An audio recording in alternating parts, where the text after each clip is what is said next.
PGA Tour, players, Farmers Insurance, and Century Club San Diego for making this event happen and pulling together. It's a huge honor for me to be up here today, representing the U.S. military. It's going to be a very emotional moment for me because it is a huge undertaking to represent the military and all these folks. So I took a minute and jotted down a few words. To all the veterans here in the audience, we're here today to celebrate you and your service. If it was not for your collective and individual service and sacrifice, our world would be a very different place. You've changed the face of our nation and the course of history. Supporting our veterans is, I believe, our most important obligation, and our society is now coming to terms with the moral and economic necessity of supporting our veterans, who've essentially put their lives on hold to serve our country. Few other jobs, if any, require greater risk, personal sacrifice, family disruption, emotional distress, time demands, psychological impact than a job of a Marine, a sailor, an airman, or a soldier in today's military. And all those folks are represented here today in these front rows. We have an all-volunteer military, and when people join the military, they look to see how the veterans are treated. They want to know how they're going to be treated after their service is over, and they watch how we treat today's veterans. Now, if you take a young Marine's or sailor's job description and put it in civilian terms, it's going to look something like this. Travel requirements, a 9-month trip every 2 or 3 years, 50% of the time after that. You work a 10 to 12-hour workday, up to 24 if something important happens. You probably spend every third or fourth night at work and work a full day before and after. Don't expect weekends and holidays off. There's no sick days. You and your family will be relocated every 3 years. Your kids will go to 6 different schools. Your spouse will endure a real unemployment rate of greater than 50%. And 60% of you are going to do this for a low-income wage. And 30% of you are going to have to rely on public assistance to feed your families. For workplace expectations, you must be the best. Millions of dollars of equipment, your life, your team's life, and our nation's life depends on it. And with that crazy job description, there are 1.1 million people that have volunteered to wear the cloth of this country. And they proudly serve. And they need to know no matter whatever happens to them, they will be taken care of at the end of their tour.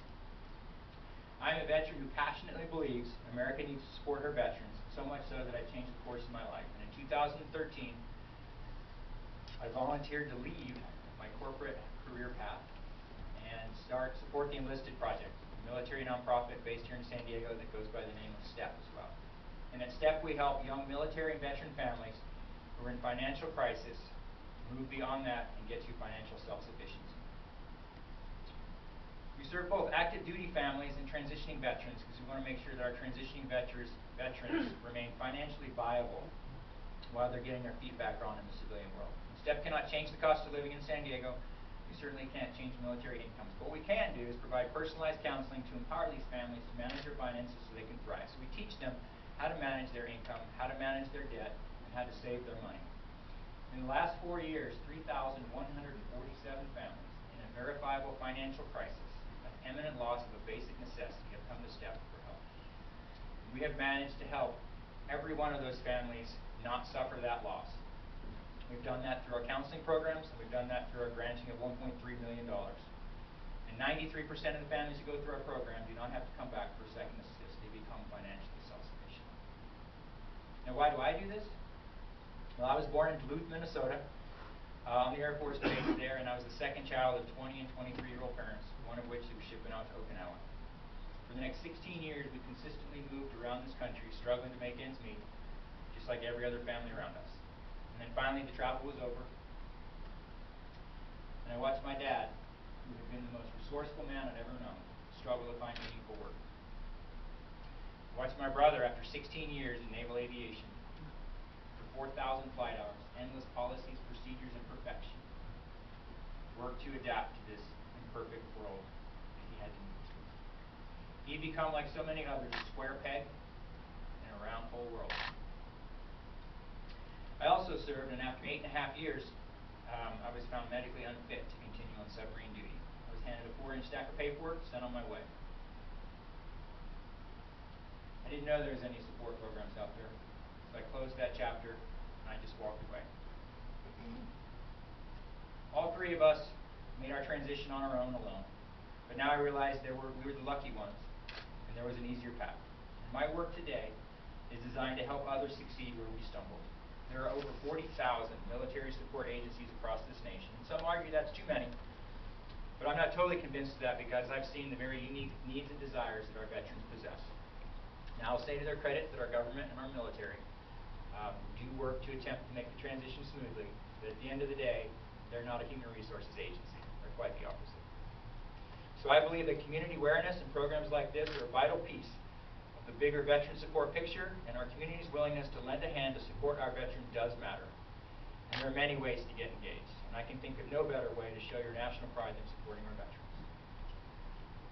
Our 26th President, Teddy Roosevelt, boldly said once, "It is not the critic who counts, and not the man who points out how the strong man stumbles, or where the doer of deeds could have done them better. Credit belongs to the man who is actually in the arena, whose face is marred by dust and sweat and blood." Ladies and gentlemen, our veterans are not the critics. They are the strong men. They are the doer of deeds, and they've been in the arena. Their faces have been marred. They have endured personal sacrifice and given the better part of their youth to successfully defend the Constitution of the United States from all her enemies. We collectively and individually owe them a significant debt of gratitude. Thank you.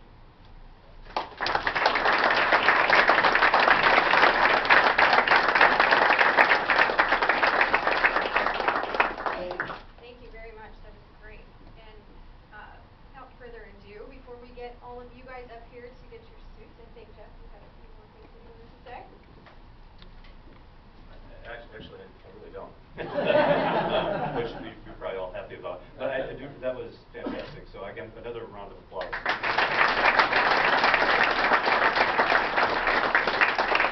So I would like to invite all the veterans up to the stage to actually pick up your suits, and hopefully we'll create a great photo opportunity. And if you'd all join us on stage, that'd be great.